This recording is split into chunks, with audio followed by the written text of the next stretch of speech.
L'archevêque de Kinshasa, Monseigneur Fridolin Ambongo, créé officiellement cardinal par le pape François, c'était ce samedi au cours du consistoire tenu en la basilique Saint-Pierre à Rome.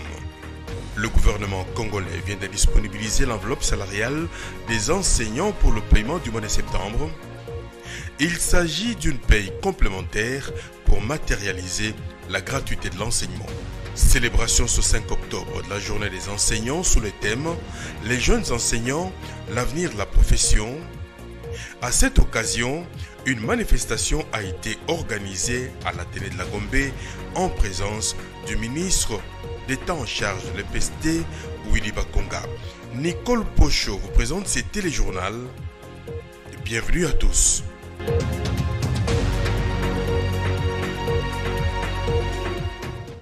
À tous et merci d'être avec nous dans cette édition du journal. L'actualité ce soir, l'archevêque de Kinshasa, Monseigneur Fridolin Ambongo, est devenu officiellement cardinal ce samedi 5 octobre 2019 à l'issue de la cérémonie du consistoire pour la création de nouveaux cardinaux au Vatican à Rome. Fridolin Ambongo a figuré parmi les 13 évêques qui ont été nommés cardinaux par le pape François. De regarder. Vatican Saint-Siège, ce cadre a abrité ce samedi 5 octobre le consistoire pour la création de 13 nouveaux cardinaux. Une cérémonie tout à fait marquante pour le Congolais, car celle-ci consiste à ces jours en la création de Monseigneur Fridolin Ambongo comme étant cardinal. En présence du président de la RDC, Félix-Antoine Tshisekedi, et de son principal opposant Martin Fayulu Madidi, Fridolin Ambongo s'est vu être élevé à ce titre par le pape François II. Après avoir fait son mot d'ouverture, le Saint-Père a procédé à la présentation des différents évêques devant être créés cardinaux. La cérémonie s'en est suivie par la suite à la création proprement dite. Les nouveaux cardinaux sont un à un passés pour recevoir l'anneau cardinalis par le Saint-Père. Ce dernier leur a attribué aussi le titre du diocèse de Rome. Le port de la barrette rouge signifiant l'appel que reçoivent les cardinaux à rendre un service d'amour, et le saint baiser ont sanctionné la fin de ces rituels. Faisant partie désormais du collège des électeurs du pape, ces nouveaux cardinaux ont été invités aux accolades avec les autres membres de ces collèges. Signalons aussi qu'ayant déjà plus de 80 ans, 3 de ces nouveaux cardinaux ne siégeront pas au collège comme électeurs, mais plutôt comme conseillers du souverain pontifical. Et en bref, le gouverneur du Sud Kivu, Théocassi Ngouabidje, a annoncé l'arrivée du président de la République, Félix-Antoine Tshisekedi Tshilombo, à Bukavu le mardi 8 octobre prochain. C'est pour inaugurer les laboratoires agricoles. Il a dit ce vendredi lors de son retour à Bukavu après un séjour de quelques jours aux États-Unis. Théocassi a par ailleurs invité la population de cette ville à réserver un accueil chaleureux au chef de l'État. Le ministre de PT a reçu en audience la délégation de la Banque mondiale conduite par son représentant résident Jean-Mali Moulumba et les opérateurs de téléphonie mobile. Avec ses hôtes, il était question pour Augustin Kibassa d'évoquer la question de la situation numérique en RDC. Suivez. Jeudi 3 octobre 2019 a été une journée assez chargée pour le ministre de Postes, Télécommunications, Nouvelles Technologies de l'Information et de la Communication. Dans son cabinet de travail, Augustin Kibassa Maliba a échangé avant tout avec les opérateurs de la téléphonie, promettant de soutenir la vision et la politique du ministre Augustin Kibassa Maliba. Ces opérateurs ont en outre félicité le nouveau patron de Petentic en RDC pour sa nomination. Effectivement, nous sommes venus rendre visite au ministre des Petentic afin de lui présenter nos félicitations et nos civilités, étant donné qu'il a pris nouvellement ses fonctions. Donc le secteur et l'industrie des télécommunications ne pouvaient pas manquer à ce devoir de venir le féliciter et ainsi d'échanger avec lui sur les différents points qui entourent le secteur. Par la suite, le ministre de Pétentique a tour à tour reçu le représentant de ZT Corporation et celui de Facebook. Yang Biaï a indiqué que son entreprise est engagée à accompagner la RDC dans la numérisation et la modernisation. Tis Kazad a quant à lui présenté au ministre le projet Facebook avec les opérateurs télécoms afin de faciliter la communication. Enfin, le patron de Pétentique a échangé avec la délégation de la Banque mondiale. Jean-Mabi Moulumba, représentant résident AI de cette institution monétaire internationale, explique ici le sens de cette visite. Bon, nous sommes venus voir le ministre, son excellence monsieur le ministre, dans le cadre de la mission de préparation du projet d'appui budgétaire. En fait, l'objectif était double. Après avoir discuté avec les experts, nous étions convenus de retenir 14 mesures qui devaient servir comme réforme devant accompagner l'appui budgétaire. Alors, l'objectif de notre mission, c'était faire valider politiquement les mesures concernant le secteur de télécom. Ici est de noter que depuis son arrivée à ces ministères, Augustin Kibassa Maliba ne cesse de ménager sa monture afin de redynamiser ces secteurs aussi importants pour le chef de l'État, Félix-Antoine Tshisekedi. Et de l'autre côté, la ministre des Affaires sociales, Rose Boyata, a effectué une visite de travail au centre de santé mentale Téléma. L'objectif est de s'enquérir de la situation sur le fonctionnement de ce centre qui est une référence en RDC. C'était le jeudi 3 octobre dernier. Alain Bianga. Nous sommes au centre de santé mentale Téléma, situé dans la commune de Matete, le long du boulevard Lumumba. C'est ici que la ministre des Affaires sociales, Rose Boyata, a effectué une descente, question de se rendre compte de certaines réalités. L'atelier ergothérapie ainsi que celui de travail manuel exécuté par les patients, permettant de faciliter leur intégration sociale, a été aussi au rendez-vous. J'ai vu que les malades mentaux sont guéris.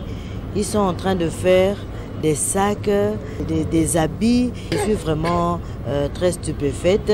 Je crois que les gouvernements ont le grand devoir de venir ici, de venir voir ce qui se passe dans le centre Téléma et essayer de prendre en charge certains malades et aussi pourvoir des médicaments. Une occasion pour les responsables de ces centres d'étaler au ministre les difficultés liées à la pénurie d'eau et l'électricité que rencontrent ces centres. Nous pouvons demander à la ministre, vraiment avec tout notre cœur, c'est que nous avons beaucoup de cas sociaux. Nous avons beaucoup de cas sociaux au niveau du centre. S'ils peuvent nous soutenir. Notons que l'extension du centre de santé Téléma dans la commune de Kitambo a fait aussi l'objet de cette visite. Ici, Rose Boyata a pris connaissance d'un chantier de l'hôpital en construction. Le retrait du diplôme d'État de toutes les éditions est désormais gratuit.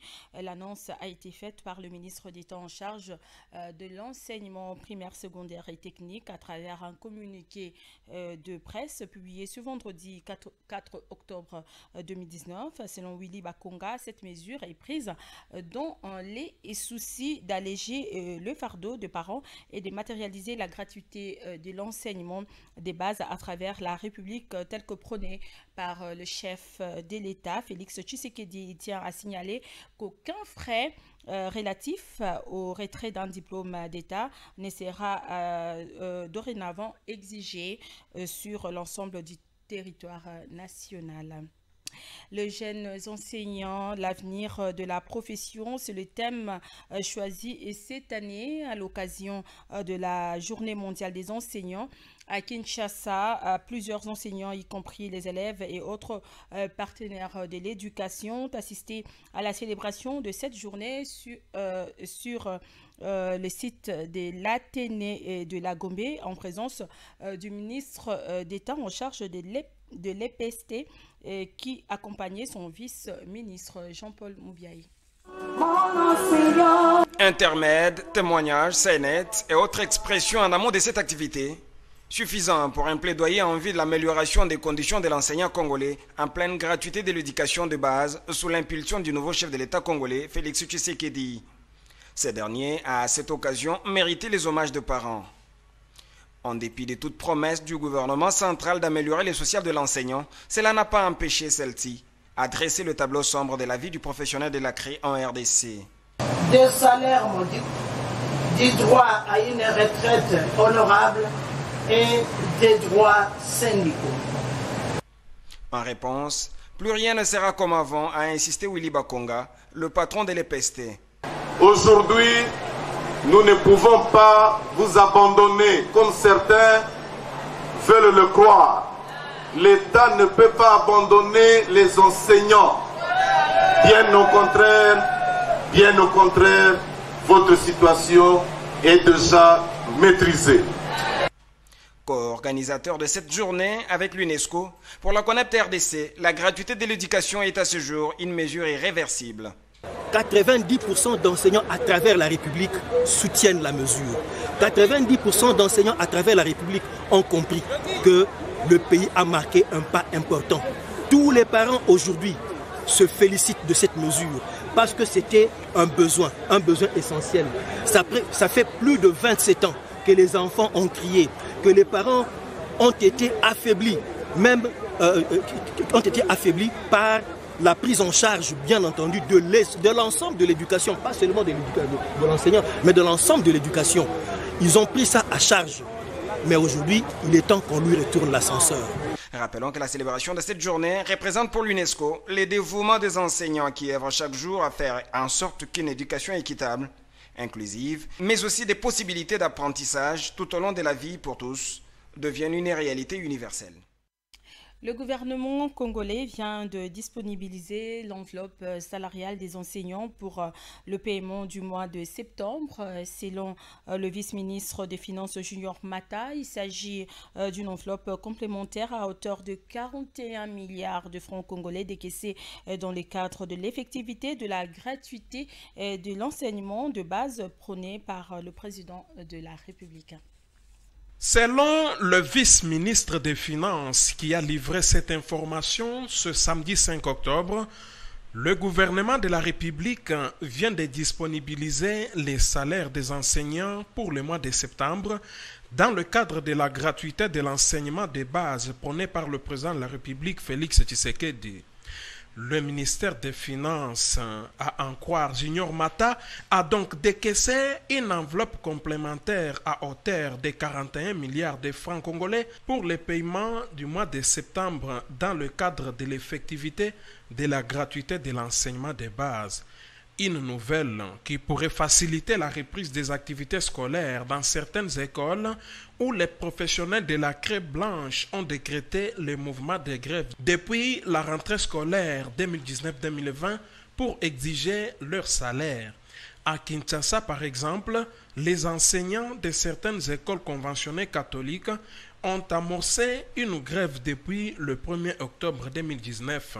Ces derniers réclament 800 voire 900 $ de salaire mensuel. Une situation consécutive à la gratuité de l'enseignement de base instaurée par l'État congolais dans les écoles publiques depuis le début de cette année scolaire. Comment doit être une salle de classe au sein d'une école? Cette question a fait l'objet d'un constat. L'école moderne de Ngaliema, élèves et enseignants interrogés quant à ce, parlent de l'espace, propriété et d'une bonne aération. Selon eux, ces conditions sont favorables pour une bonne application des élèves. Alain Bianga. Ici, nous sommes à l'école moderne de Ngaliema. Le constat est que toutes les salles de classe sont propres, spacieuses et bien aérées comme le démontrent ces images. Ces conditions favorisent une bonne application des apprenants, soutient cet élève. Une salle de classe doit être bien aérée, bien éclairée et propre. Lorsqu'il fait noir, on n'étudie pas correctement. Il doit avoir de l'éclairage pour bien étudier. Cet enseignant soutient l'argument avancé par cet élève. Pour lui, même le nombre d'apprenants doit être respecté. Oui, lorsque j'enseigne, je vais avoir un nombre limité des élèves pour les contrôler très bien. Et l'air doit passer dans la salle. Celui-ci est le directeur de discipline au sein de cet établissement. Il évoque par contre les inconvénients néfastes d'une salle de classe non conforme. Lorsqu'une salle n'est pas bien aérée, il y aurait des difficultés pour que les élèves puissent bien voir les écrits qui sont mis au tableau.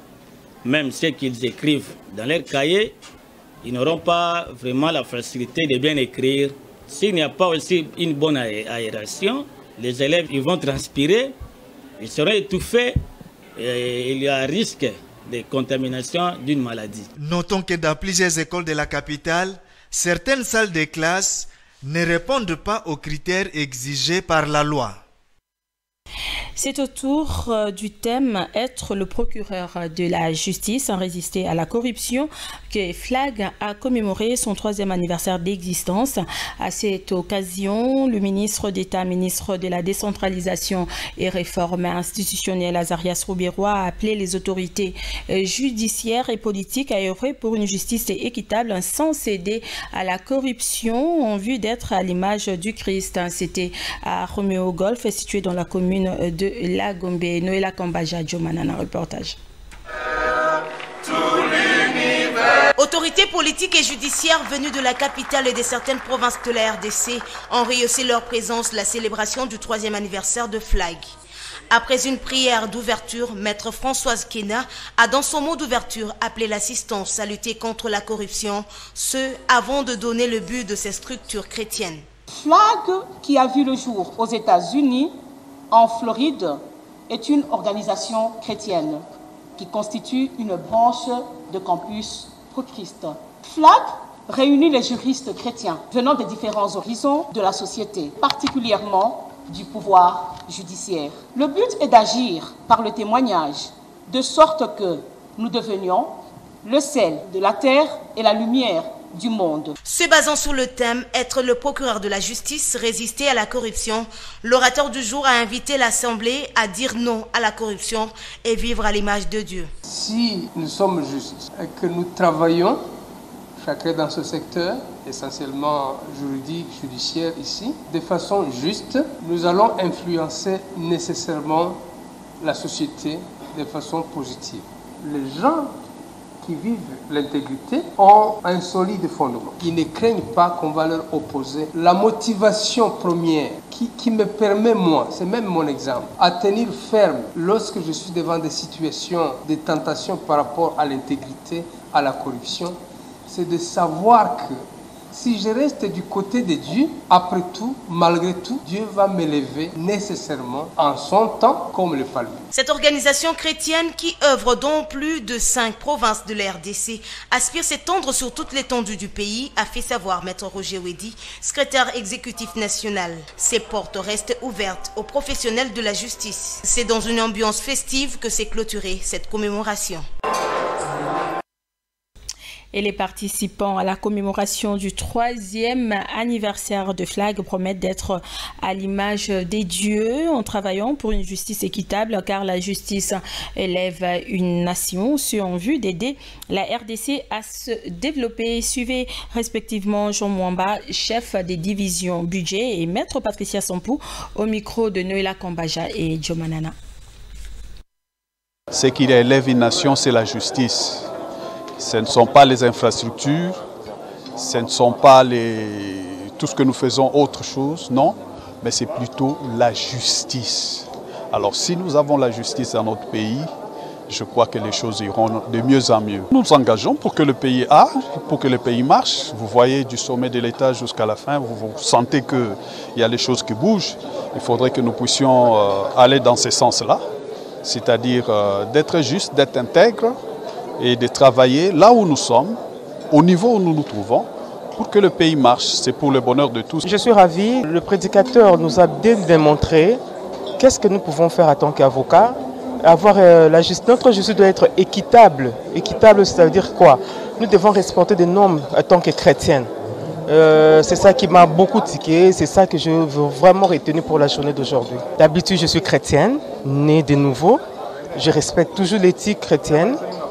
Par rapport à ça, je suis toujours le norme, c'est-à-dire c'est tout ce que la Bible nous déclare et tout ce que la Bible nous dit, de toujours suivre la volonté de Dieu à notre justice. Et puis de ne pas essayer de corrompre, surtout corrompre le magistrat, ça on ne le fera pas. Et puis essayer de défendre tant soit peu nos clients. Plus de 900 poissons frétins ont été saisis puis incinérés ce jeudi par la brigade de patrouille technique de la pêche sur les eaux du lac Édouard, précisément à Kiavinyongue. Selon le service de l'environnement dans la région, l'incinération de cette denrée alimentaire est justifiée par la pêche illicite et vise à décourager les armateurs clandestins. Le chef local de ce coin, Moani Moyindo Kidoumou, a pour sa part exprimé son indignation face à cette fraude avant de lancer un appel à lutter contre la pêche illicite au lac Édouard.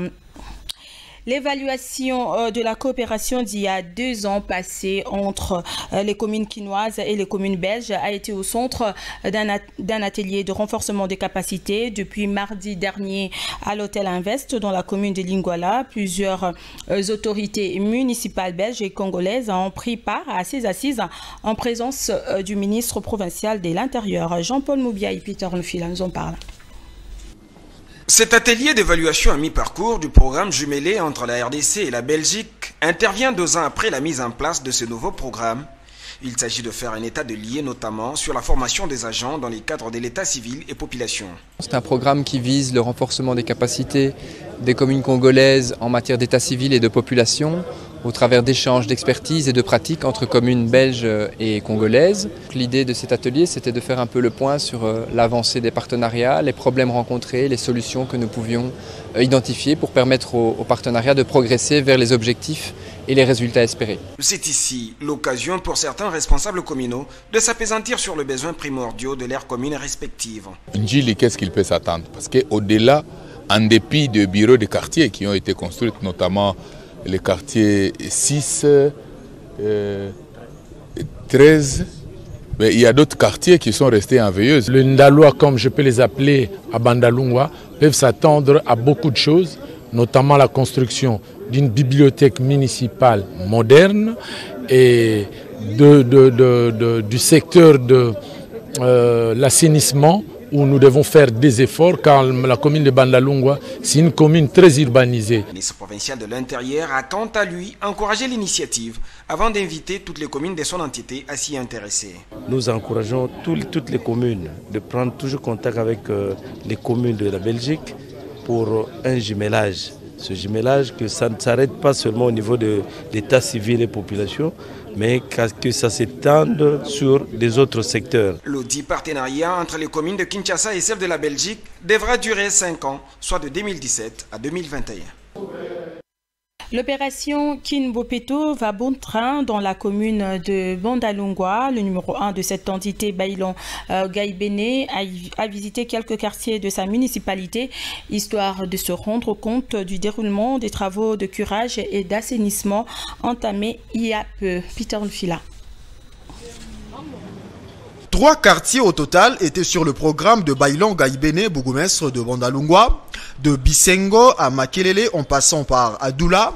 L'objectif visé par le numéro 1 de cette municipalité était de se rendre compte du déroulement des travaux de curage de caniveaux, mais également inviter la population à mettre la main à la pâte. Ce que Bailon est en train de faire, c'est louable.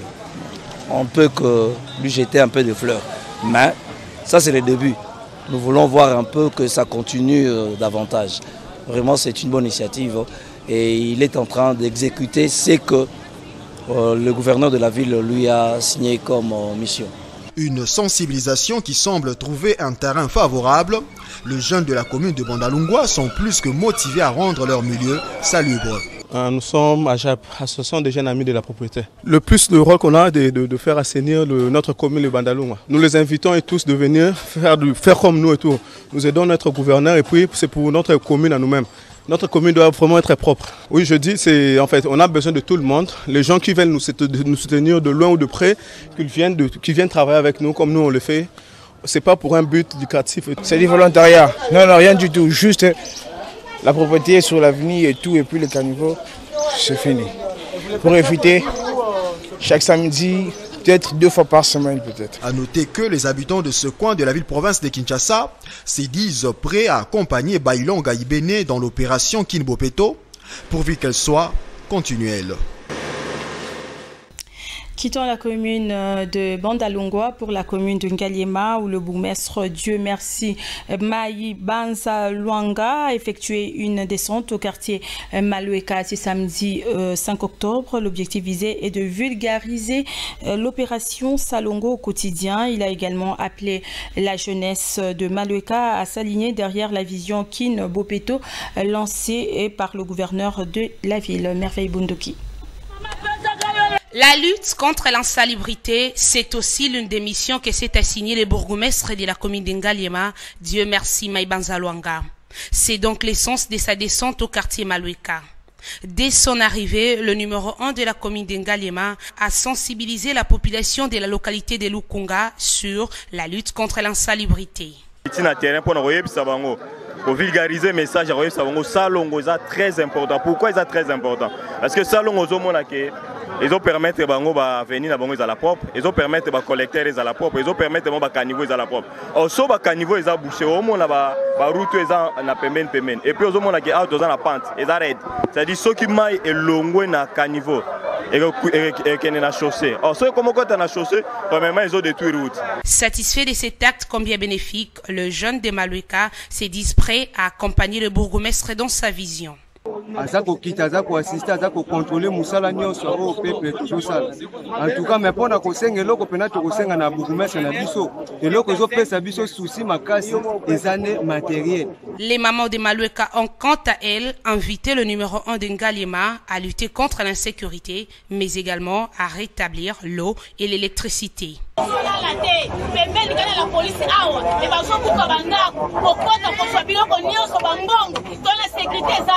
Esala biso bia bongisela biso quartier abongisela biso nzela tala salite tala mai bato batokotisa bamai na lipa balingi baninga bavase bafutela te eza pasi Dieu merci Maïbanza Luanga a pour sa part promis des sanctions sévères à tous ceux qui iront à l'encontre de cette instruction.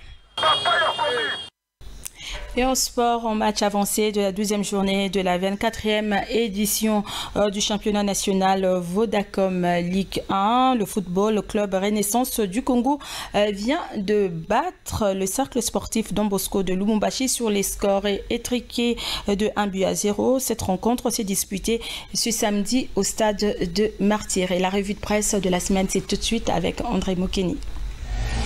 Cette revue de presse vous est présentée par Happy Congo. Happy Congo, c'est construire sa maison moins chère, rapide, solide et durable avec isolation thermique et acoustique garantie.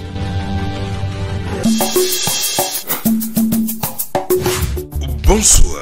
Les manchettes des journaux de la semaine ont abordé plusieurs sujets. Le gouvernement chiffre le budget 2020 à 7 milliards de dollars américains, a révélé Forum des Astuces lundi. Le quotidien a noté que le budget de l'État congolais pour l'exercice 2020 est chiffré à environ 7 milliards de dollars américains, arrêtés en recettes et dépenses. Il ne s'agit encore que d'un projet de loi de finances que le gouvernement Ilunkamba a approuvé au cours de sa réunion du Conseil des ministres. Les dirigeants de la MIBA sur le banc des accusés a constaté la référence plus. La consort a indiqué que la disparition des diamants d'une valeur estimée à 10 millions de dollars américains défraye la chronique en Mbuji-Mayi. 2 employés de la MIBA dénoncent le détournement des diamants du Congo du trésor public. À la tribune des Nations Unies, le chef de l'État Félix-Antoine Tshisekedi redonne de l'espoir à tous les Africains, a titré Écho de l'UDPS du mardi. L'hebdomadaire a souligné que Félix-Antoine Tshisekedi s'est adressé au monde le 26 septembre à partir de la tribune des Nations Unies à New York dans le cadre de la 74e session de cette institution planétaire. Dans son message, le président RD congolais a brossé un tableau global des défis de l'humanité. Tshisekedi frappe à la porte de la Banque mondiale et du FMI, a écrit l'avenir du mercredi. Le confrère a expliqué que le président Félix-Antoine Tshisekedi, profitant de sa participation à la 74e session de l'Assemblée générale de l'ONU, a visité les 2 institutions de Bretton Woods. Cette visite du numéro 1 congolais devait lui permettre de solliciter des appuis auprès de ses partenaires. gratuité de l'enseignement de base, les députés provinciaux de Kinshasa s'y penchent, a rapporté Elaïs Hebdo. Le journal a soutenu que les élus provinciaux de Kinshasa s'attellent à l'examen du projet dédié sur les mesures cadres pour matérialiser la gratuité de l'enseignement au cours de la présente session de septembre, qui est essentiellement budgétaire. Contre-coup de la gratuité de l'enseignement de base, malaise dans les écoles catholiques, c'est exclamé Forum des Astes jeudi. En croit les confrères, il s'est observé depuis la rentrée scolaire le 2 septembre un malaise traduit par un arrêt de travail dans certaines grandes écoles conventionnées catholiques en RD Congo. La mesure de gratuité de l'enseignement dans tous les établissements publics serait la principale cause de cette situation. À Kinshasa, par exemple, un arrêt de travail a été observé depuis le 1er octobre au collège Boboto. Le CLC appelle à une marche contre la corruption, a enfin titré Forum des Astes vendredi. Le graphique a expliqué que le comité laïque de coordination appelle les Congolais à participer le 19 octobre courant à une grande journée de protestation contre la corruption et l'impunité. Bon week-end à tous. Au revoir.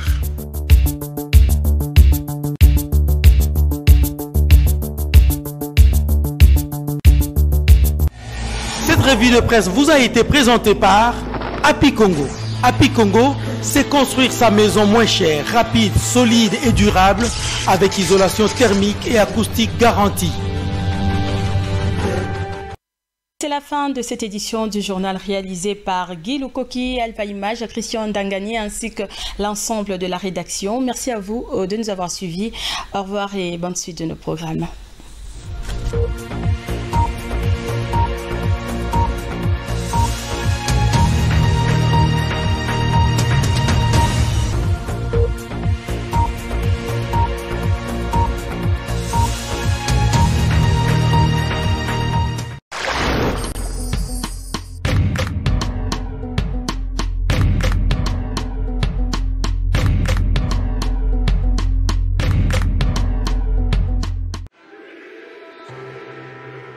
Ces ambiances de dingue, ces affiches de rêve, cette tension des grands matchs, ces week-ends complètement fous. Place au spectacle!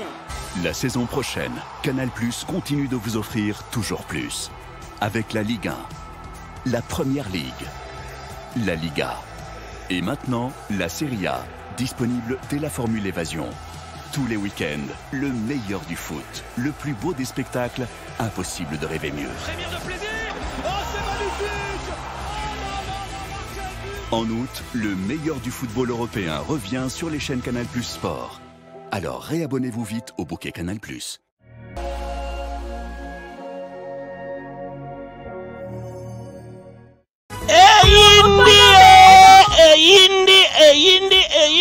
Kinshasa